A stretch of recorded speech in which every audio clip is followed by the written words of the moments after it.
This is Jordan's Vision. Pull up a seat and kick up your feet.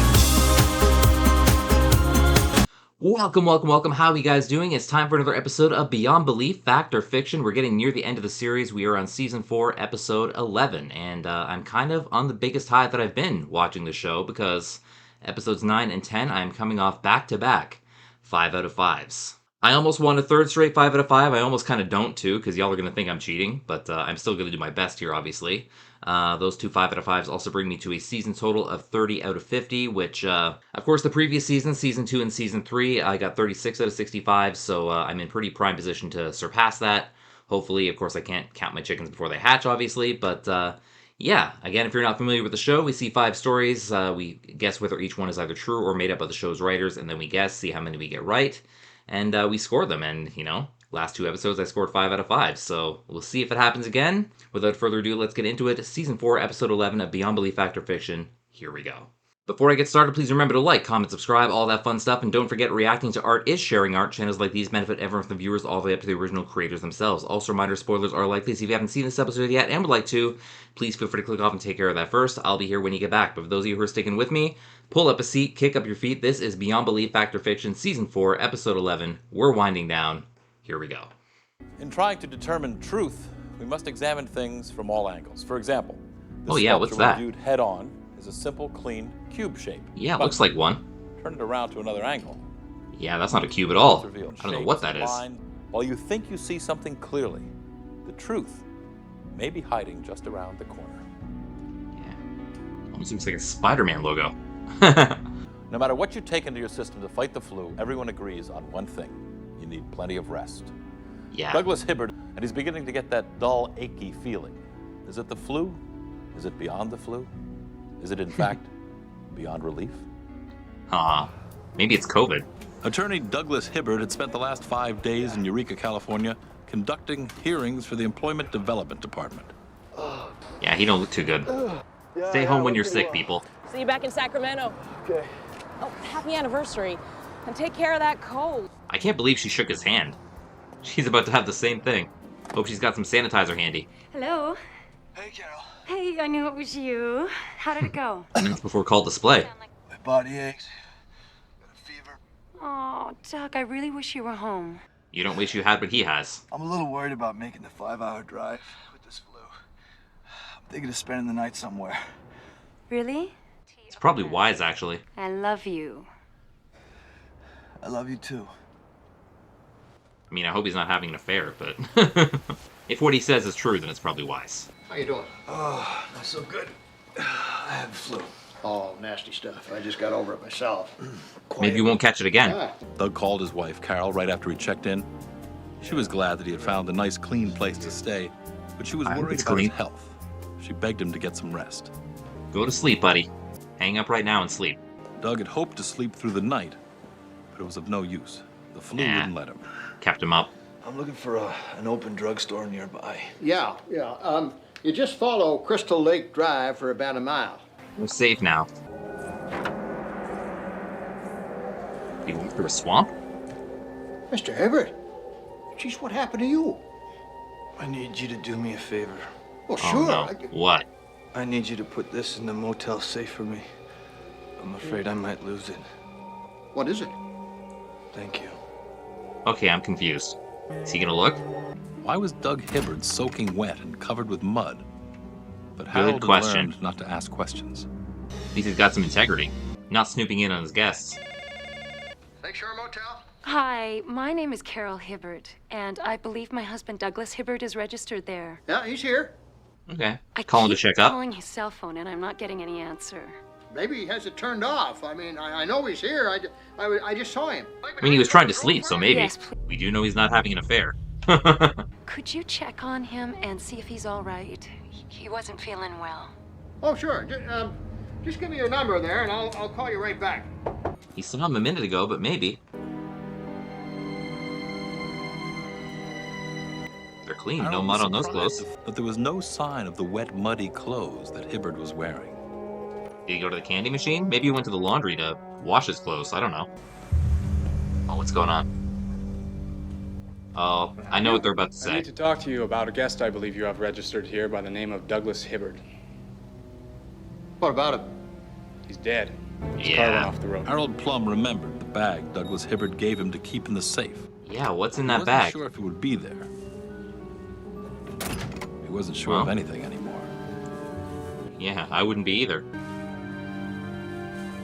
Anniversary present, I guess. Oh, yeah. Inside the box was the diamond ring Doug couldn't afford to buy when they first got married. Aw. Years ago, he had promised Carol that one day he would buy it for her as an anniversary present. Oh, that's a sad ending.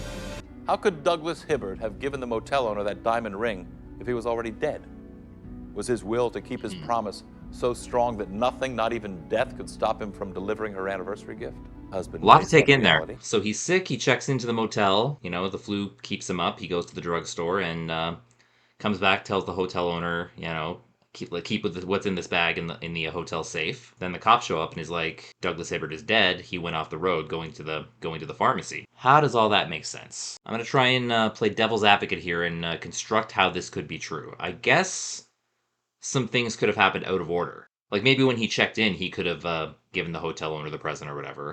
Like maybe it could have happened then. Maybe it could have happened like before he left for the pharmacy. Like any time. Like he'd been staying there all night pretty much. So. And then he's obviously the only one who saw Doug after he died. It's possible he could have seen it in his own imagination. Maybe he forgot about the present, or maybe he was just kind of recalling that memory, and he thought he said, here, keep this in the safe again. I can see how it can be true.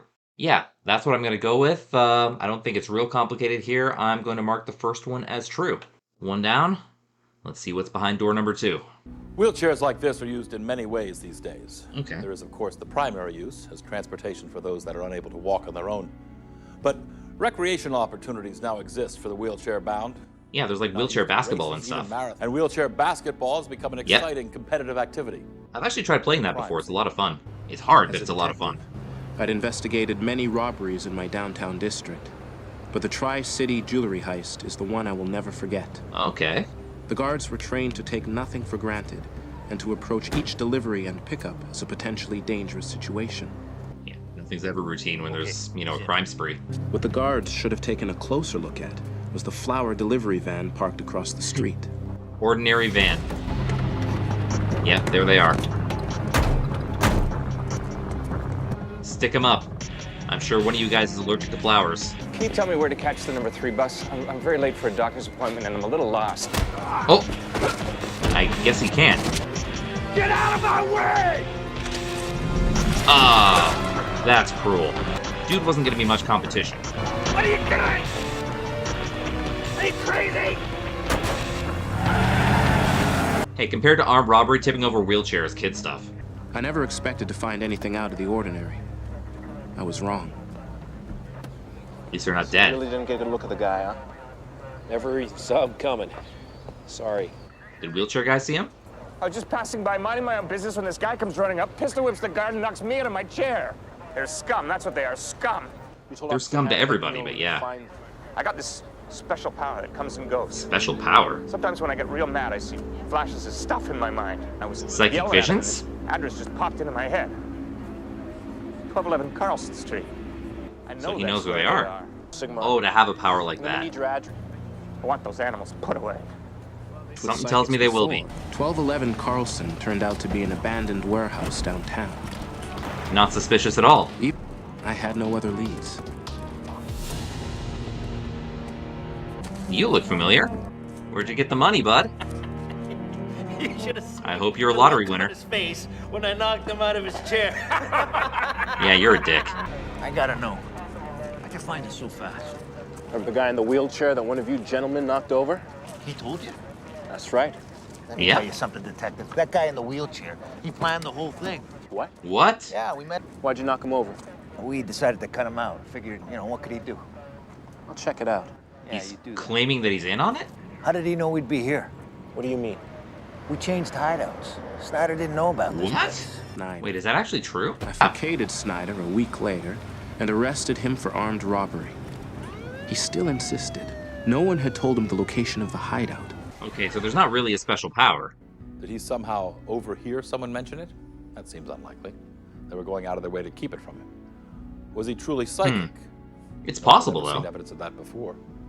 So, wheelchair guy is not psychic after all. He actually turns out to be a former accomplice of the two robbers. And apparently they didn't tell him where the new hideout was, but somehow he knew.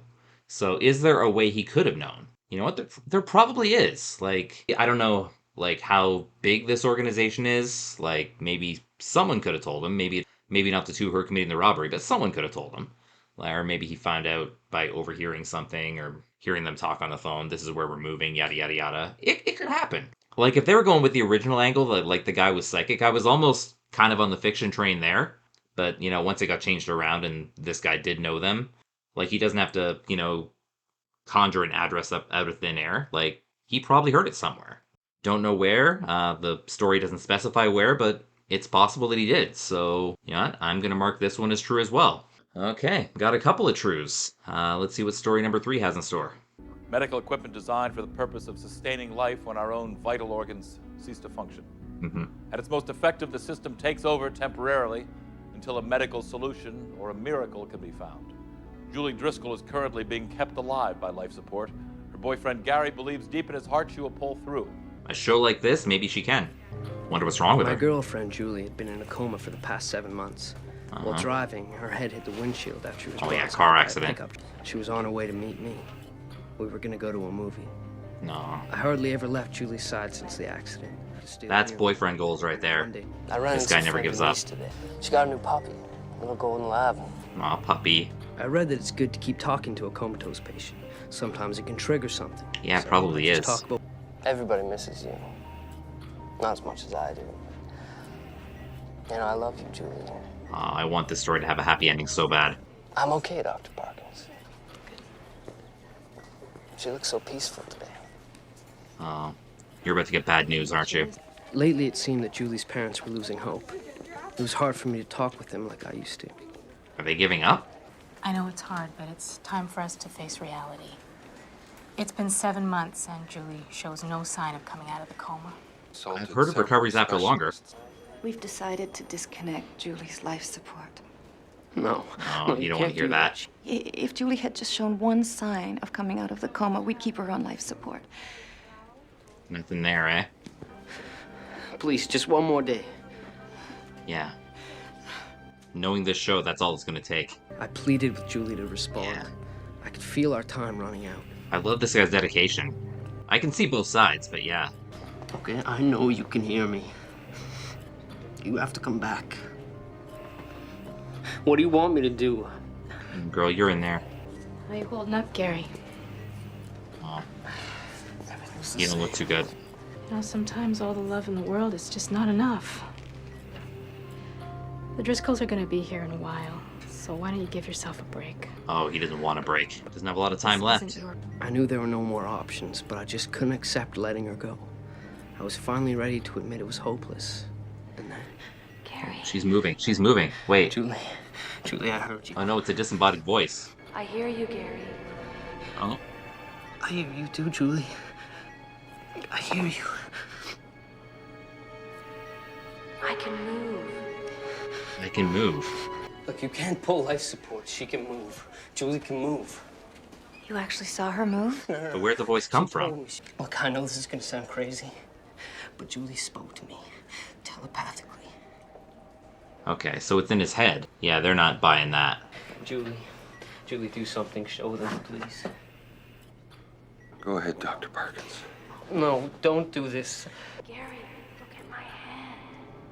Look at her What's on her hand? Oh, Gary, please stop. It's her hand's moving. Oh my God, Bill!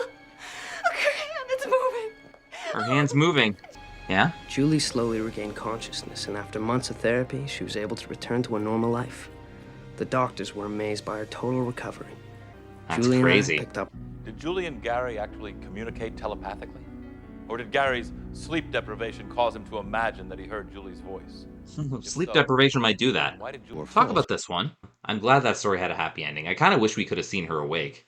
So we have a girlfriend in a coma, a very devoted boyfriend, parents that kind of want to give up, the struggle between, those two sides. And Gary believes he hears his girlfriend talking to him. Her parents are skeptical at first, and then she finally says, "Look at my hand." He does look at her hand, and it's moving. Very good story. Very glad it had a happy ending. Do I believe it is true? Because, that's why we're here. So he hears this voice kind of in his head, saying, don't give up, and eventually look at my hand. And, at the exact moment that he hears, look at my hand, her hand is moving. I don't know. I don't know if I buy that. It seems kind of like a story that'd be written for a Hallmark movie. I don't know if it's impossible, but there's a lot of coincidence.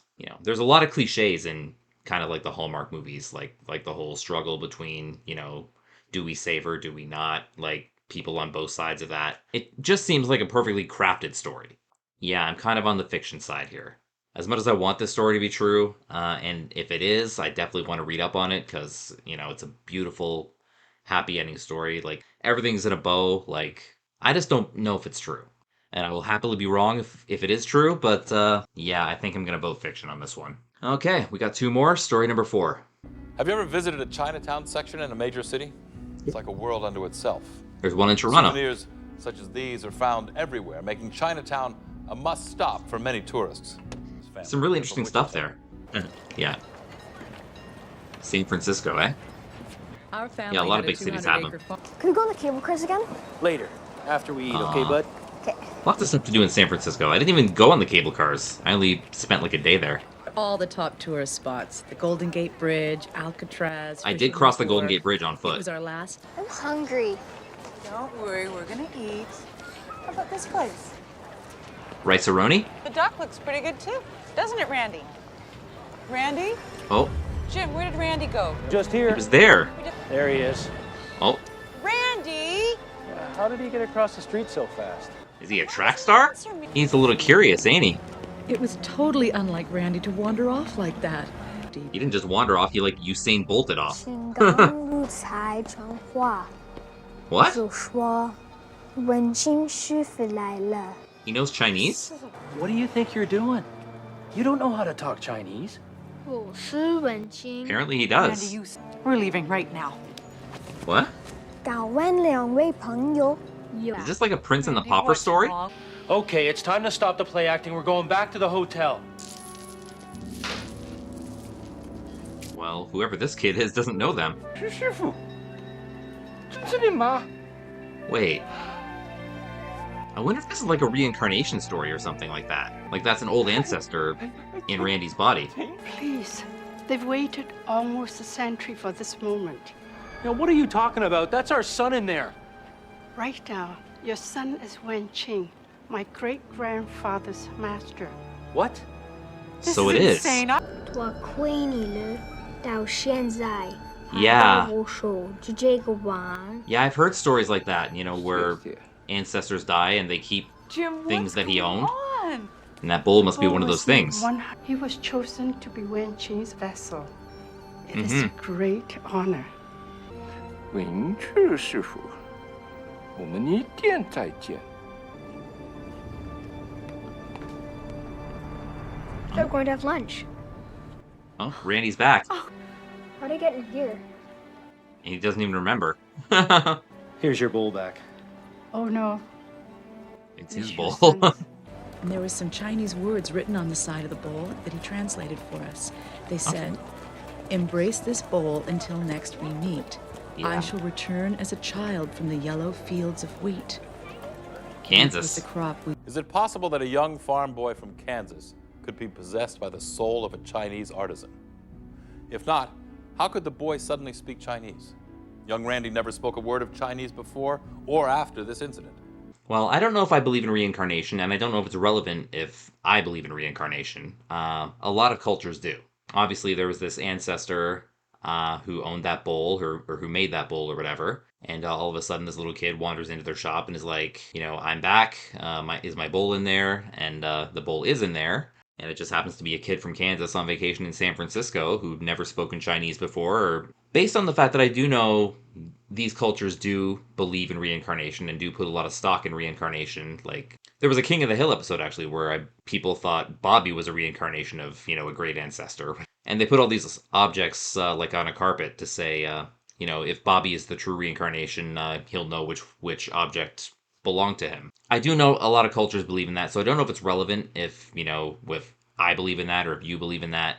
So I guess what we're voting on is not whether he actually isn't, the reincarnation of the ancestor, but, whether something like that happened. And I guess a little bit of it is far-fetched. Like, I don't know if, he would start speaking Chinese out of nowhere. I don't think he, like, Usain bolted across the street to a random store. But maybe it is possible, they were exploring a random store and something caught his eye, I guess. It's possible that the determination was made that this kid is, the reincarnation of the great ancestor. So whether he actually is or not is probably irrelevant. Did a story like this take place? And this is one I think I'm going to take a stab at and say it's true. Again, there's no real way to prove that, the kid is really the ancestor, but, as long as the basic story is true, then I think that's all we need. So I think that's what I'm going to go with. And we have one more story, so let's do it. Helping a famous person to write their autobiography is a daunting task. Yeah. You must use every tool at your command to make accurate notes of the thousands of stories that you'll hear. Oh, yeah. Martin Ames is, in fact, Clayton is so mean that... Wait, what? Martin's been taking the notes. Let's let him tell the story. Let him tell the story, then. No. It does happen more often than not. Like, most autobiographies are pretty much ghostwritten. Yes. Or at least partly ghostwritten. Sentiment is for losers. I learned a long time ago that the weak work for the strong. This guy's a real peach.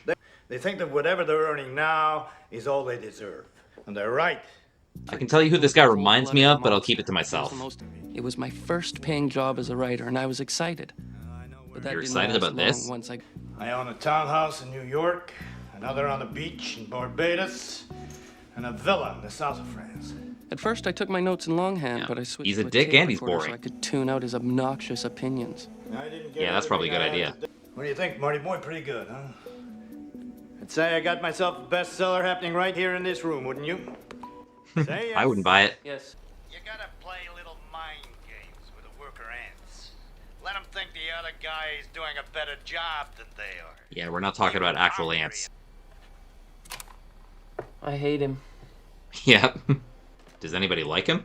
Now, can you imagine how empty his life must be? All he cares about is money and power.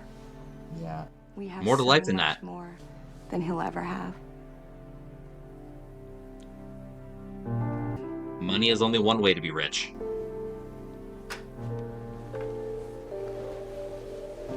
But don't tell me you're recording that. But what really woke us was the tape recorder. She told me she was a single mother. She wasn't getting paid enough to feed her 4 kids. I fired her right on the spot. What? Martin, what's going on? Came on by I itself. hate weak people. I really hate them. They can come whining all they want. It's not stopping. Won't go off. Stop it! Stop it! Oh no. It's just a tape recorder, but I can see why she's scared. Mr. Clayton, I'm sorry I'm late. What with the storm last night, I don't want to know your problems. There's plenty of other crummy ghost riders out there who can get here on time. Yeah, hire a crummy one. No one will buy your book then. We're recording. Now, let's see. He tried to warn me about the fire hazard, but I wouldn't listen. Now it's What are you playing. doing? An explosion and a fire broke out in the tire room. Wait, what? I never said that. What are you trying to pull? You must have said it. It's on the tape. Let me guess. He didn't say it, but it actually happened. Collected the insurance. That's how I built Clayton Fabrics and It's broken. It's still going. It's not true. Oh. And to cap it off, he has a heart attack. Wilfred Clayton survived the massive stroke he had that Oh, day and became a survived. changed man. His autobiography was released shortly before his death a year later. He gave me full writing credit. So he had a change of heart before he died? Martin had left the recorder with Clayton a number of times.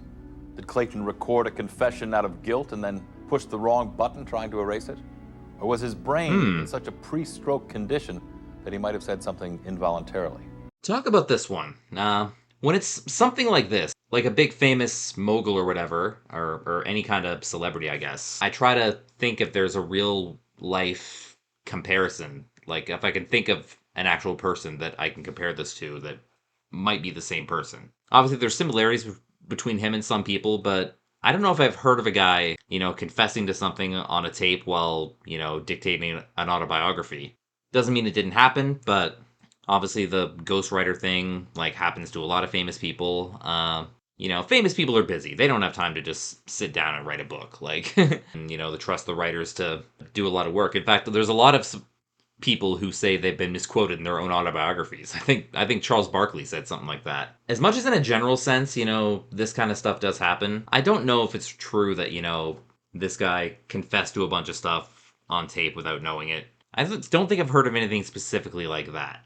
And if this did actually happen, I'd like to know who this person really is. So, yeah, I think I'm going to go fiction on this one. Okay, so I've got my answers. I marked the first two, 1, 2, and 4 as true. And I marked stories 3 and 5 as fiction. Will I get a third straight 5 out of 5? Probably not, but if I do, I guess I'm the luckiest man in the world. All right, let's see. Now let's look back at tonight's stories and find out which ones are inspired by actual events and which ones are totally false. What about the man who may have come back from the dead to give his wife a special gift? All right, said true on this. I'm afraid I might lose it. What is it? Thank you.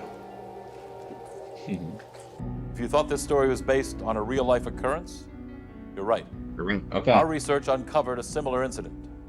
That's one. How about the wheelchair-bound man with the apparent psychic ability? I was just passing by. True on this one as well? well? After that guy knocked me down, I was yelling at him, and this address just popped into my head. 1211 Carlson Street. Not what happened after all. Is that where you think they are? I know that's where they are. I can feel it. This one has to be false, right? Wrong. Oh. Our research shows a similar incident happened on the Virginia-North Carolina border in the mid-'80s. Got the first two. How about the couple whose love to each other overcame a serious medical crisis? And I said fiction on this one, although I kind of hope it's not. I hear you. I can move. Have you heard a story like this before? You may have. May have. A similar event happened in the Rocky Mountain area in the early 90s. Oh, this one's true? Okay. So no 5 today. Let's have one more look at the story of the little boy from Kansas who seemed to be possessed by a Chinese spirit. I said this one was true. Yeah. What are you saying?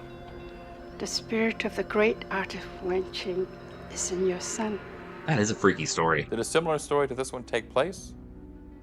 Perhaps. Perhaps. But our presentation is a lie. Okay. So 2 out of 4. One The more. story of the writer who discovered a mysterious confession on his tape recorder. How did you judge that one?